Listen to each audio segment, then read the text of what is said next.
Hey there. Would you like Facebook to advertise your group for free?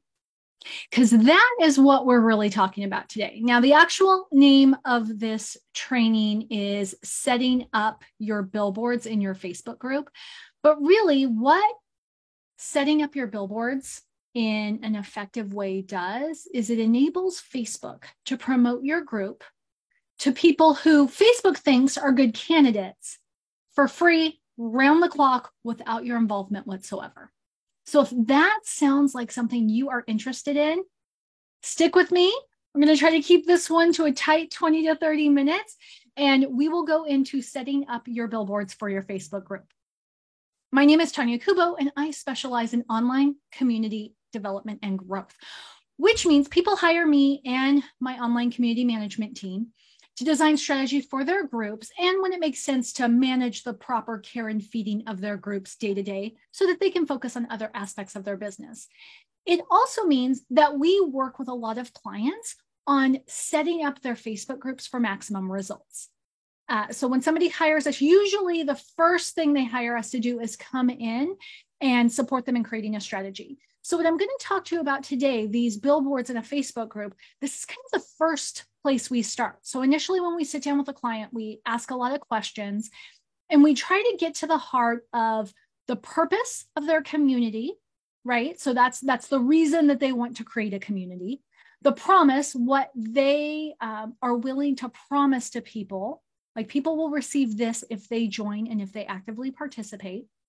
We spend some time really honing in on the ideal member of a group, because that purpose and that promise need to intersect with what the ideal member truly wants. And then based on that information, we set up these three key features of a Facebook group in order to maximize the effectiveness of the plan. And those three features are the Facebook group's description, the cover image, and the name.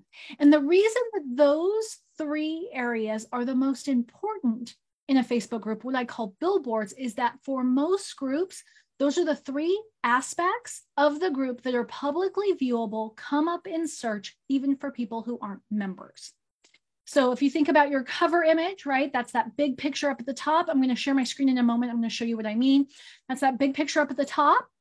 And what's really important is when people are seeing, when Facebook promotes your group or when somebody sends them to your group, that's what stops the scroll, right? Because that comes up big on their screen. Or usually when you're in a group, Facebook will show you, like, you may also enjoy these groups. And then you'll like slide through. Usually it's a swipe.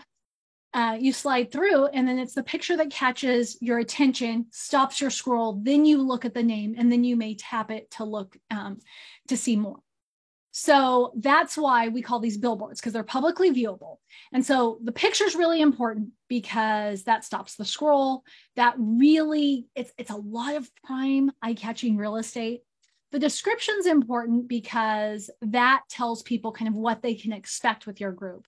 And then the name is important because if people don't identify with the name of your group, chances are they will not join it. So I'm going to share my screen. I'm going to kind of walk through those key areas. We're going to start with the description.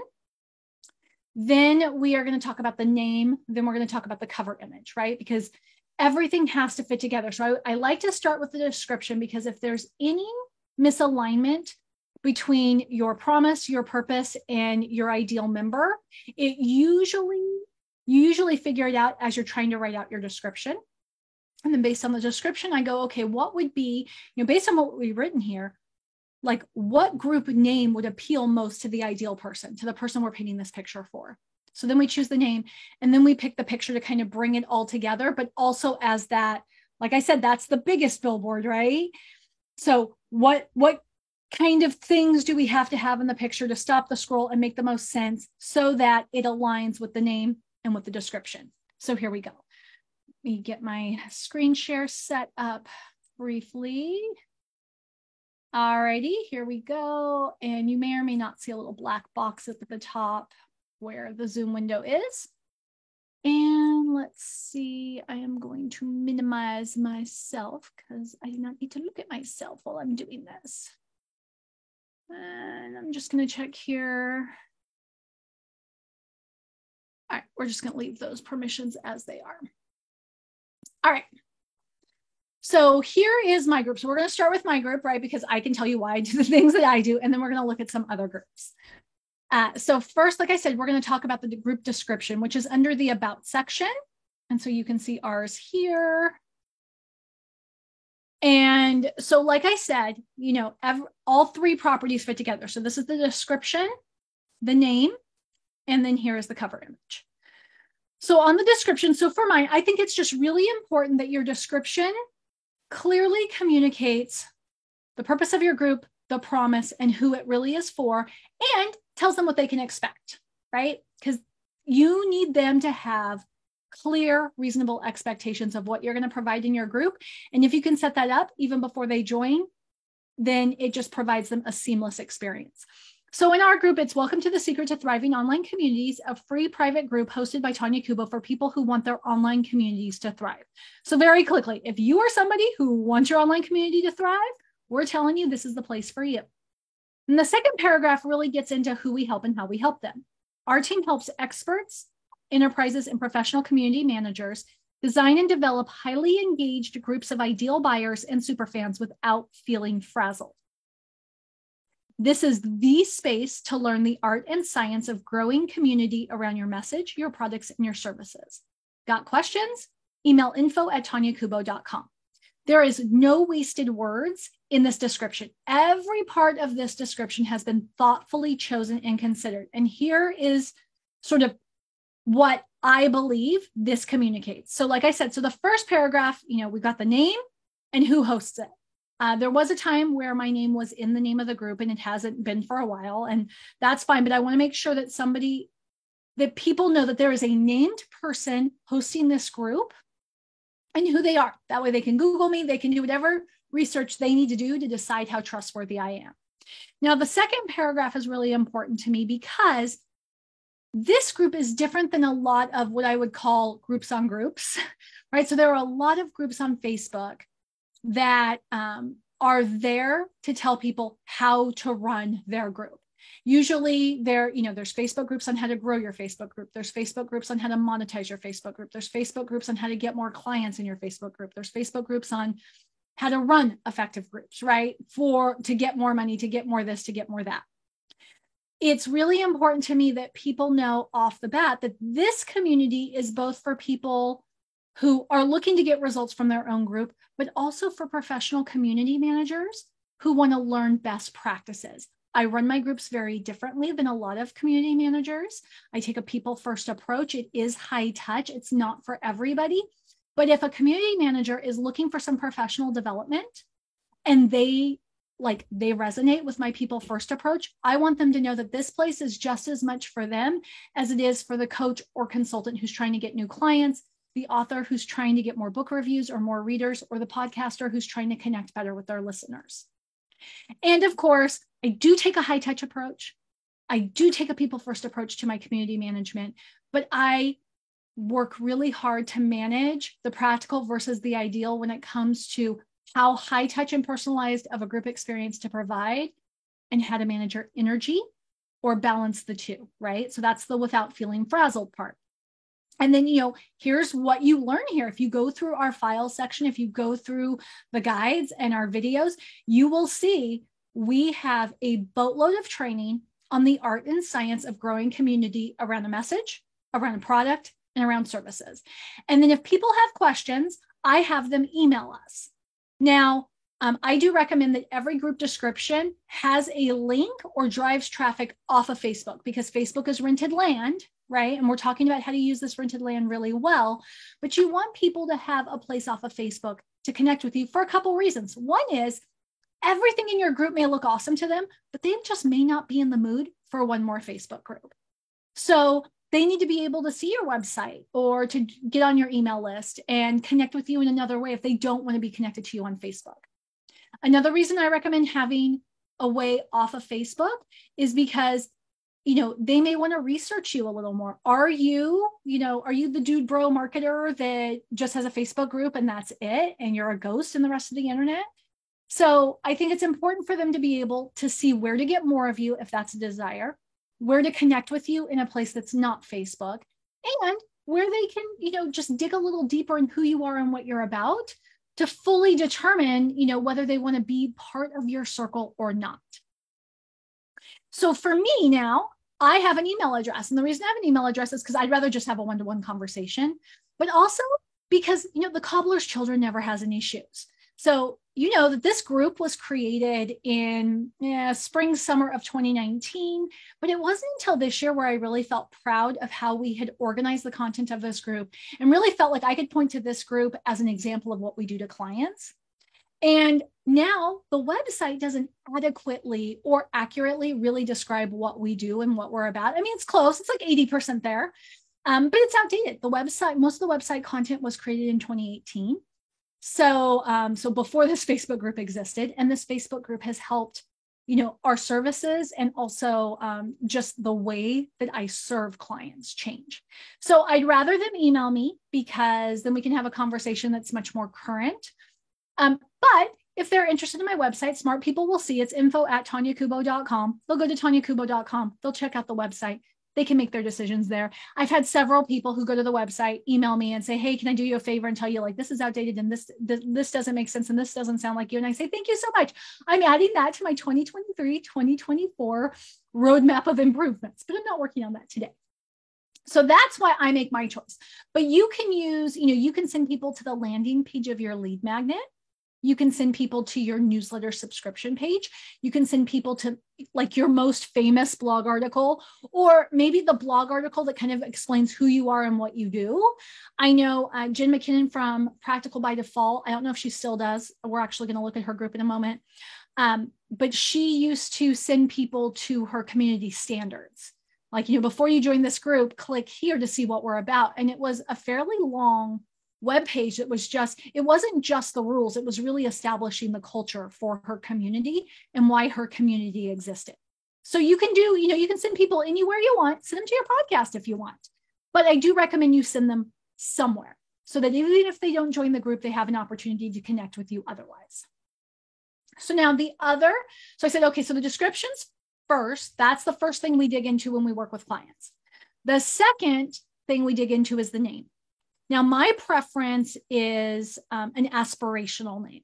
I think when people are searching through groups and they're looking at names, they're more attracted to something that paints a picture of what they could be or what they want to be, rather than a picture that paints, or rather than a name that paints the picture of the problem they're trying to solve or reminds them of what they feel like is a shortcoming.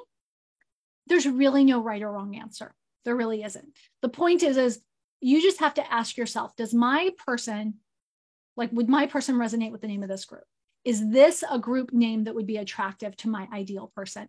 So in my group launch, and I feel like my group name is ridiculously long, but it is what it is. And at this point, the fact that it's ridiculously long is part of the branding and marketing of it, right? People interview me and they're like, yeah, tell us the name of your group again. And I always laugh and I say, yeah, I don't blame you for not remembering because it's really long.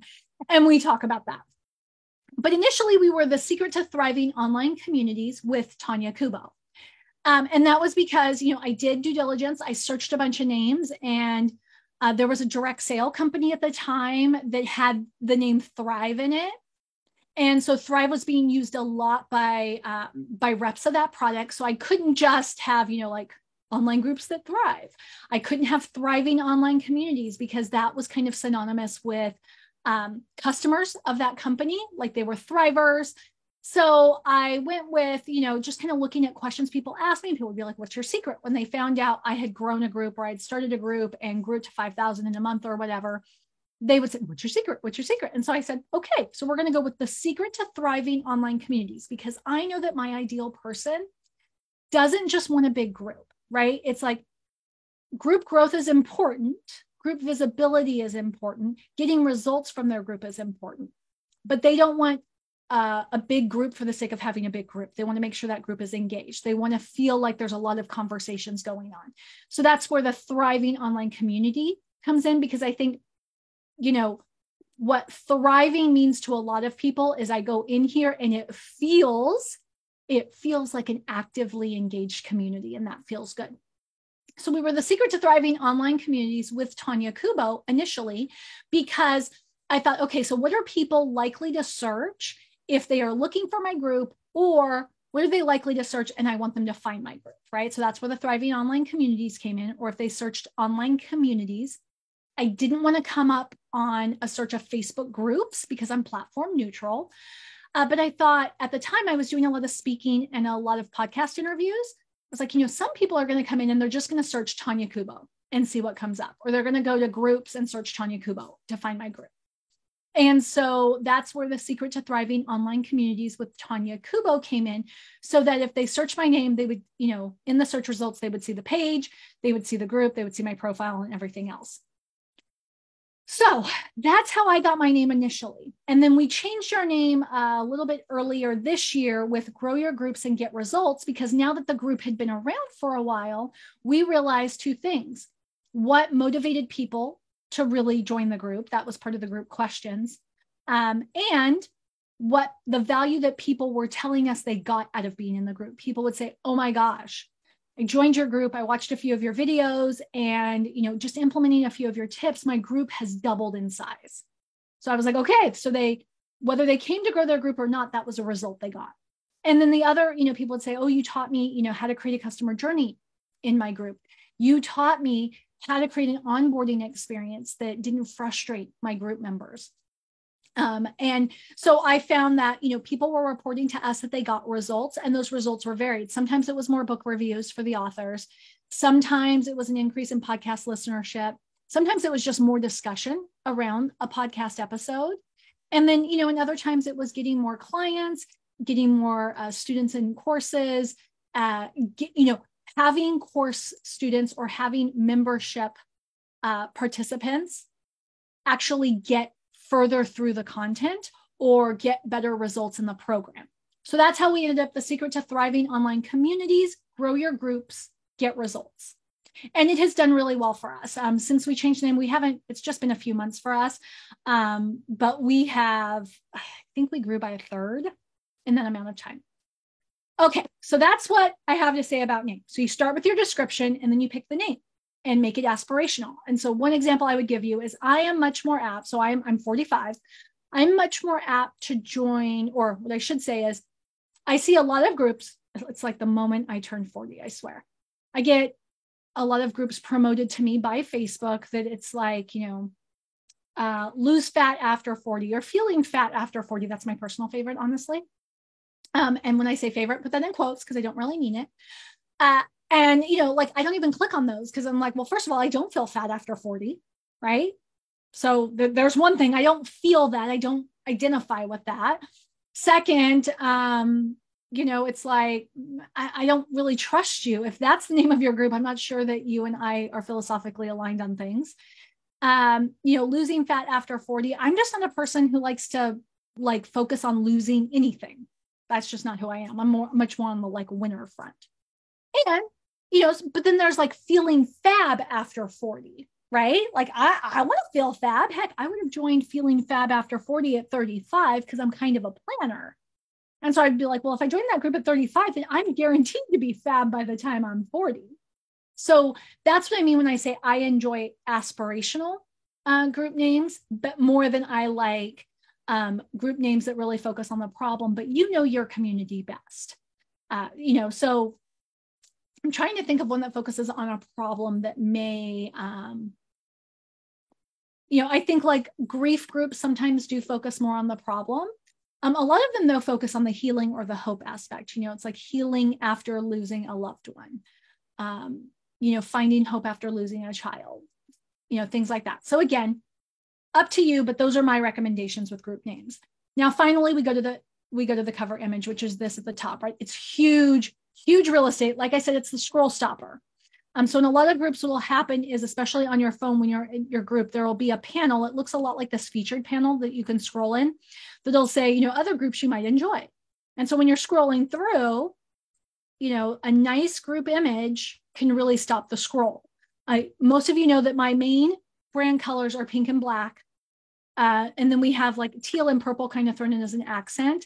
So, we chose teal for the cover image just because that's a scroll stopper. You don't see a lot of that tealy sort of color. Other people might call this a different color. Maybe it's more cyan. I'm not really a color person. You get what I'm saying? So I believe that the cover image needs to be both eye-catching and informative.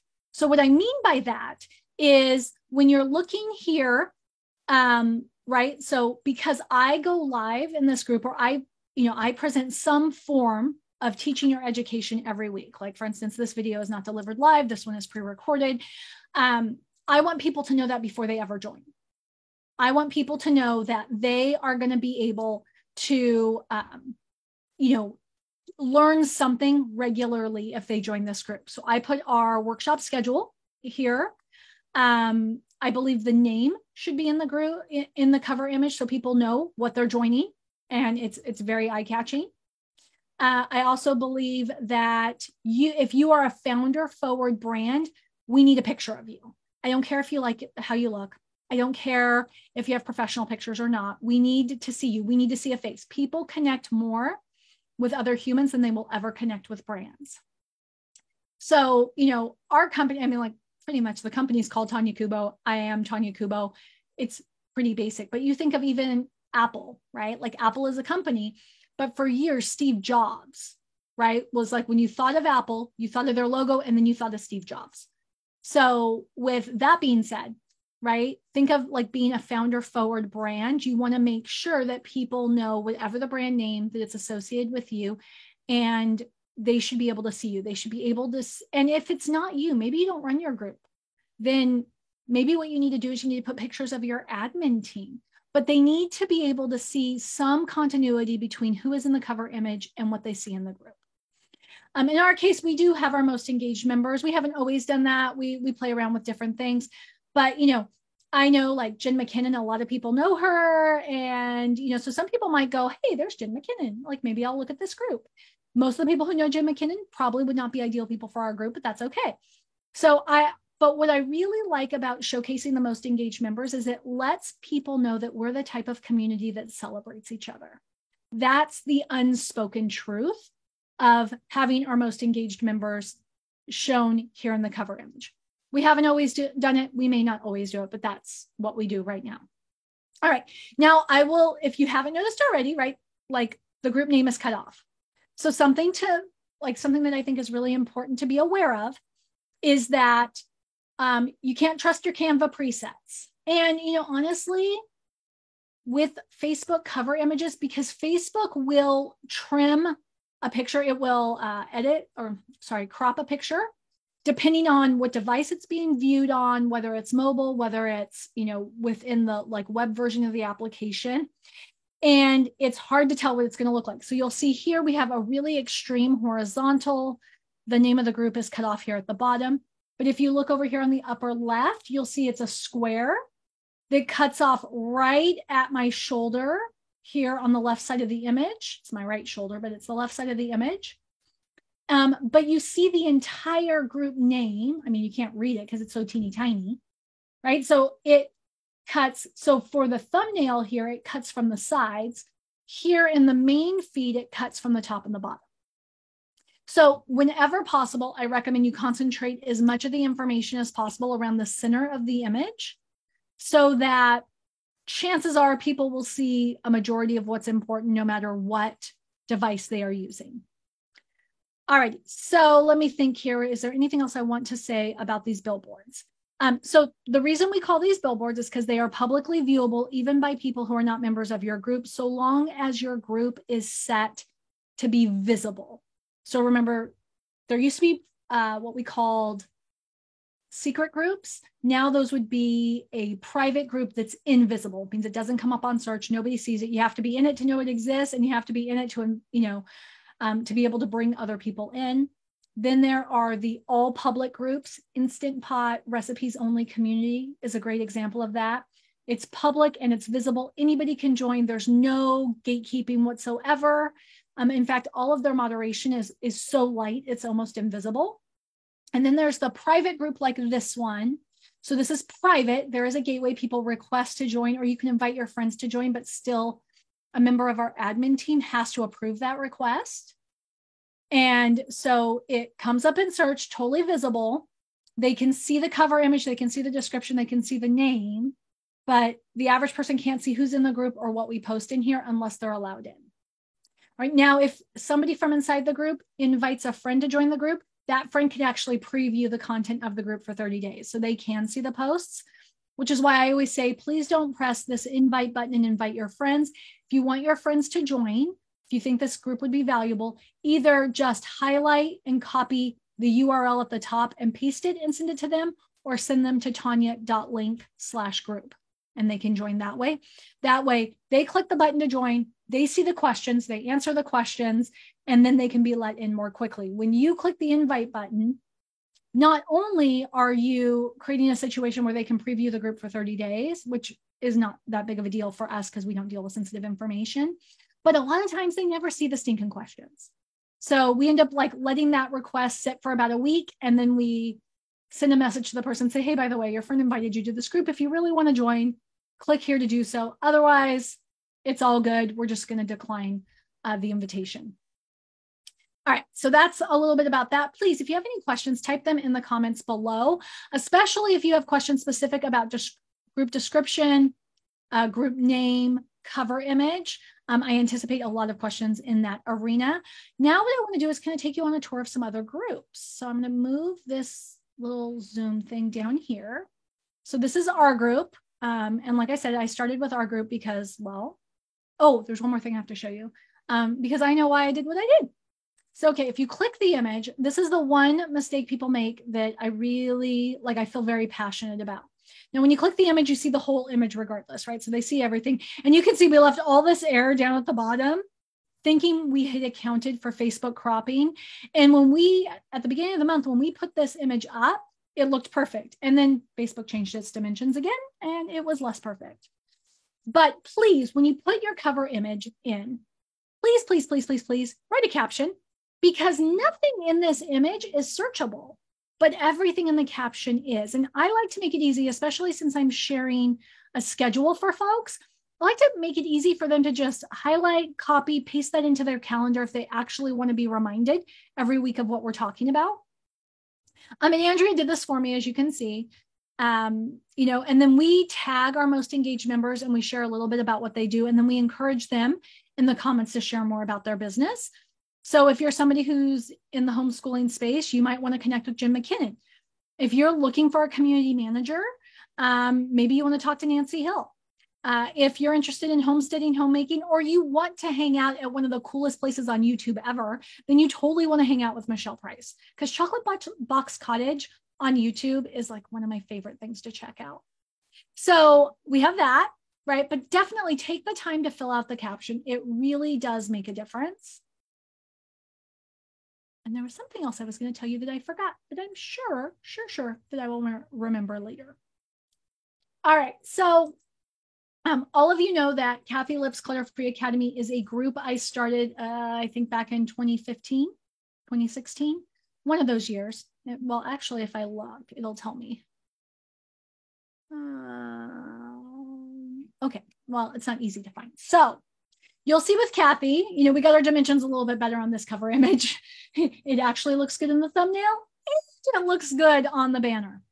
So she has a sale going on through January 6th. So that's what we've made the focus of the cover image. It is a scroll stopper though. It's minimalist, but we've got some, excuse me. We've got some bright green here. So her colors are this bright green and purple. And you'll see it's Kathy Lips Clutter-Free Academy. For those of you who aren't familiar, Clutter-Free Academy is the name of Kathy's podcast. It's the name of one of Kathy's books. And, it kind of just shifted her whole brand. So you'll see here that for the About section, so what was really important for us with this group, because keep in mind, we're talking about billboards, right? So a billboard is something that's publicly viewable. Anybody driving by can see it. So what we realized early on is we needed to set the tone for this group before anybody walked in. Because in the cluttery space, there's a big spectrum of people, from like the people who have like one messy drawer and they think they have a terrible clutter problem, all the way to people who are like fully in the depths of hoarding, and everywhere in between, and relatives of people in between, and all those things. So what I knew, because I come from a cluttery background, my mom was a hoarder, is that a lot of people think they know about clutter, but don't. And so I needed us to have a group description that let people know like we really saw them. Like this is a group created by people who have lived it for people who are living it and everywhere in between. So that was the first thing. The second thing that I found is that people in the cluttery space are really, really good at telling everybody else what they're doing wrong and criticizing everybody else and not shining a light on themselves. And one of Kathy's principles is like really like we focus on our own stuff first and we let everybody around us change according to their own schedule. So our about section needed to set that tone, like this is not the place to boss people around. This is the place that we are loving, we are encouraging. We call it the kindest corner of the internet. I also needed people to know that Kathy Lipp is somebody who has some authority in this space and that this group is based on her system. And the reason we needed to do that is because it's not uncommon. In fact, it's really, really popular to go for people who have their own home organization businesses or decluttering systems to go into groups for cluttery people and promo their stuff. So we needed to make it really clear that this is about the Clutter-Free Academy way. This is a system created by a specific individual who has additional resources. And like this place is only for people. It's like only to provide support for people who are following that system. We're not here to promote other systems. We're not here to offer tech support for other systems. So that's what this description has. You'll see this description is pretty long because we have a lot to say. We also, I have links here for all the resources. So, Kathy has a Be Clutter Free webpage. It has some Start Here resources. It has resources to some of her paid products and some free products. Then we also have a paid membership program. I want people to have a link to that in case they just want to bypass the free group. A lot of times when you have large free groups, they're overwhelming for new people, and those people would love the opportunity to know more about a paid group that's much smaller, much more intimate. Then we go into like the purpose and the promise of the group, right? Which is, like I just said, it's Kathy's method, Kathy's system. And then, this is for people who are ready to embrace that. And our focus really is bringing peace to your home. So that's the description. I've already explained the name. I've explained the cover image. And if you click on it, I did follow my own advice here, right? And we have a full caption. And, this gives them more information on this sale, where they can go to get a discount so that they, because usually it's $2.99 a year and right now it's $118. So that's Kathy Lipp's Clutter-Free Academy. Now I want to show you a group that I actually I've not had any involvement in the creation of this group. I am just a member. I don't have any admin privileges. This is the Group Track CRM Facebook group. Jenna Larson is co-CEO, co-founder of Group Track. She is a member of our group. And this is the CRM we use to provide the high touch level of service we do with our group members. So hers is pretty, the name says it all, right? Group Track CRM, that's her software as a service. Supercharge your social media strategy. No matter what your social media strategy is, the Group Track CRM can support that, especially if it's Facebook based. Her group image says, turn your social media into a monetization machine, systems and strategies, which is what Jenna teaches, grouptrackcrm.com, right? So right there has the website if you want to check out the tool. Now, Jenna's picture is not on here. Jenna's picture has been on their cover images before. It's just not on here right now. But Nathan, who is Jenna's co-founder of Group Track, that's his little head right there. So Nathan Jass, little cute things. So that does provide some personalization, right? There is at least a face, even if we can't make it out. If you are a Group Track user, you know Nathan really well because Nathan's the developer. If you have written a support ticket, either Nathan or McKenna is the person who has answered your support ticket. So where Jenna is front facing in a lot of their training, and then when you go through their video files, you see Jenna all the time. You don't see Nathan in that capacity as much. So it's nice that Nathan has a presence here on the cover image, even if the cover image doesn't have a lot of faces. If I click on this, I don't get to a caption, and I would definitely suggest to Jenna that she does that. I'm going to close this here. and go back down here to the about section. So you'll see her group description is very well laid out. See, there's Jenna right there. There's Jenna, there's Jenna, there's Lindsay. Lindsay is Jenna's version of Andrea in our group. So Lindsay does for Jenna's group what Andrea does for our group. And Lindsay is amazing. All right, now that we're done talking about how amazing Lindsay is, but by the way, Lindsay's really amazing. In the about section, you'll see Jenna. So Jenna's very direct, and Jenna and I are aligned in that we believe in being clear over clever. Yes, alliteration is fun. Supercharge your social media strategy. All those S's are super fun. But at the end of the day, Jenna and I are both going to lean toward being clear, concise, and explicit over trying to be clever and use complicated metaphors. So she is direct. She's upfront. So in her about section, her group description, if somebody's scrolling through Facebook and they're interested, she wants them immediately to have that link to find out more about the CRM. Then, if somebody is flipping through Facebook and finds them because they're having, they're using the tool and they're having some issues, she wants them to know exactly how to get to the support portal. And then if they're interested in like one of Group Track's trainings, then she's got links to those training courses here. Then after those links, so she puts those links up at the top. A lot of people put them at the bottom, but Jenna's just like, you know what? If they're only here to get some information that is located elsewhere, I want them to get it first and foremost. Then she welcomes them, tells them the purpose, tells that, first paragraph is the purpose. This is why we exist. This is who we exist for. Second is, this is what we want you to get out of this group. That's the promise. And then very clear, right? This group is not for customer service, right? This group is not for customer support. If you have a problem with the tool, please submit a support ticket so that developers can actually solve your problem. Lindsay is not a developer. She cannot help you with your development issue. Jenna's not a developer. She can't help you with your development issue. But if you file a ticket through their support portal, you can get help from the right people. And then, you know what? They're excited to have you here. And just like our group, it's a private group. It's visible. So that is the Group Track CRM group. And like I said, I have no involvement with it other than I know Jenna really, really well, and I use her CRM. And so I'm a member of this group. Now let's go to Vegas Kids Zone. Vegas Kids Zone is run by Kimberly McGee. She is in our group. This is a group that we have been supporting for a little over a month now. And one of the first things we did, right, is we talked to Kimberly about her description, about her name, and about her cover image. Now, Vegas Kids Zone has been the name for a while, and this is something that we have made the decision not to change.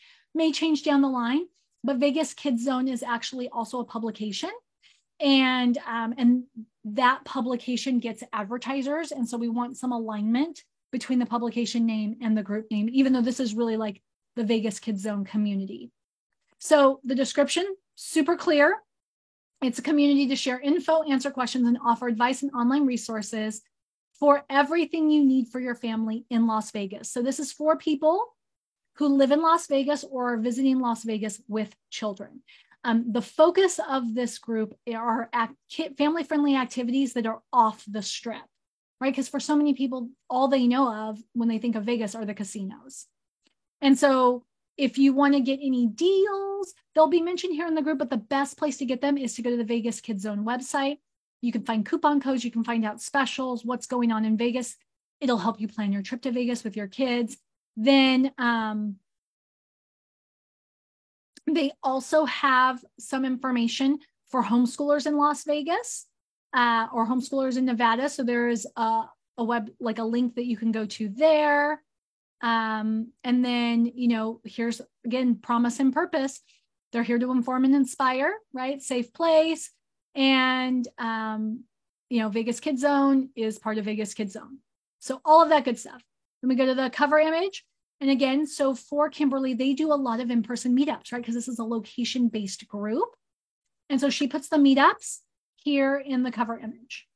And that way people can at a glance see what's going on. She always picks an eye-catching color. She makes it a more seasonal color palette versus a branded color palette. She doesn't have a caption here, but that's something that, she'll be working, we'll be working with her to do down the line.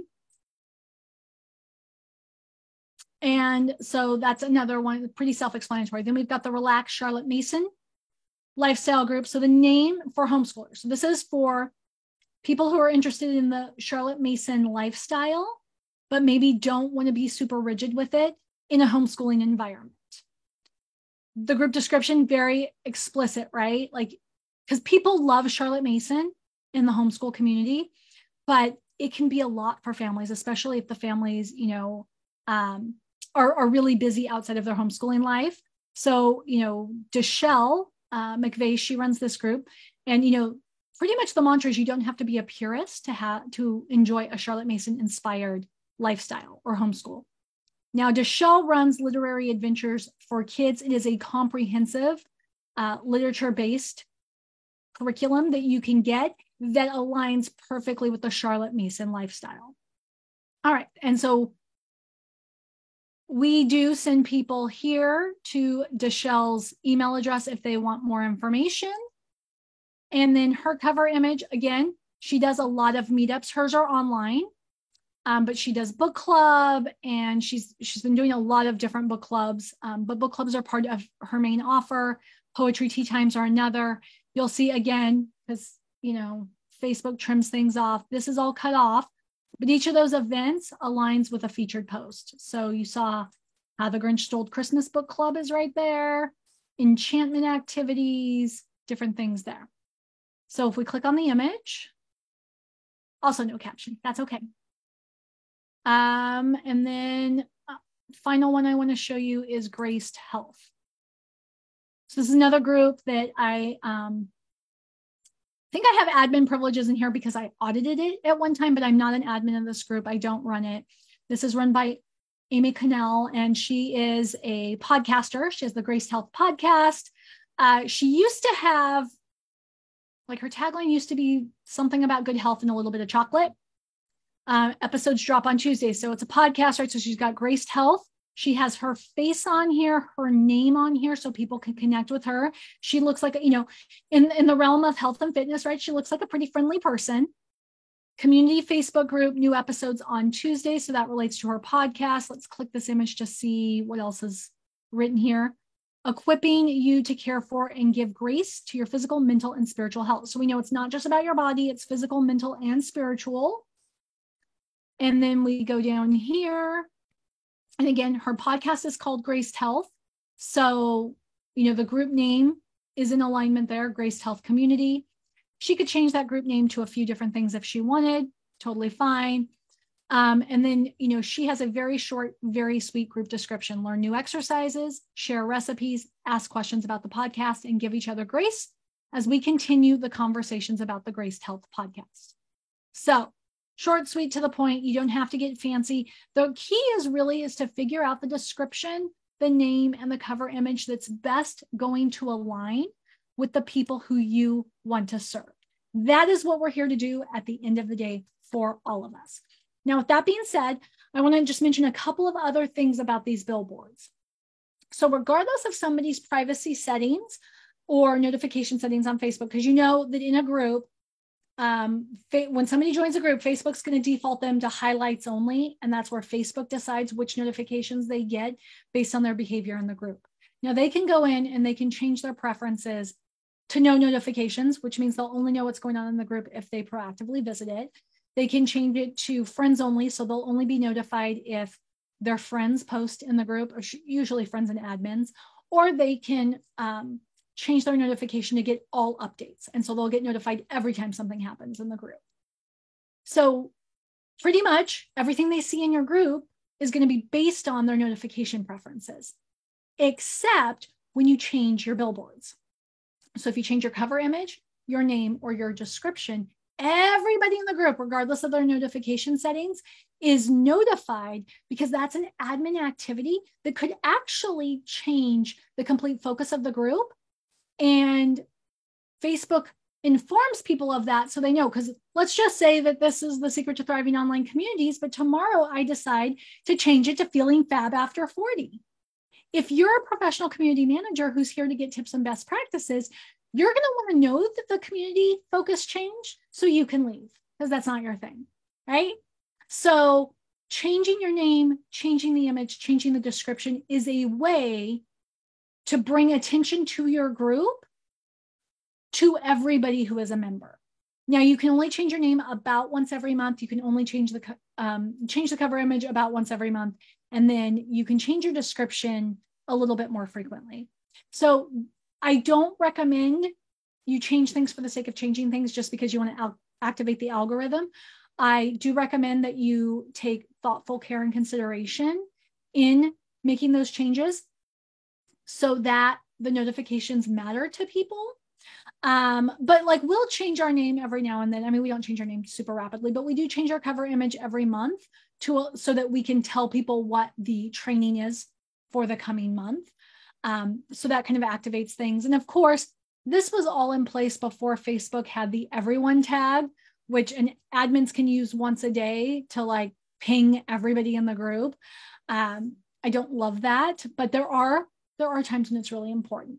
But changing your picture, changing your name, changing your description are other ways that I think are a little bit more meaningful and a little less annoying when it comes to activating notifications to all your members. Now, I have done, as Abby likes to say, it's a lot of talking, Mom. So I've done a lot of talking today. I hope this has been valuable to you. I would love to know what I've shared that is most valuable, what you're saying, oh, wow, I didn't know that, or oh my gosh, you put that in a way that I hadn't thought of before. And I would love to hear how you plan to take action based on what you have learned today. If you have any questions, you can just type those in the comments below. You're welcome to tag me if you want. You don't have to tag me, but you're welcome to do so to catch my attention sooner. I don't mind that at all. But otherwise, I hope you have an amazing day. Take care.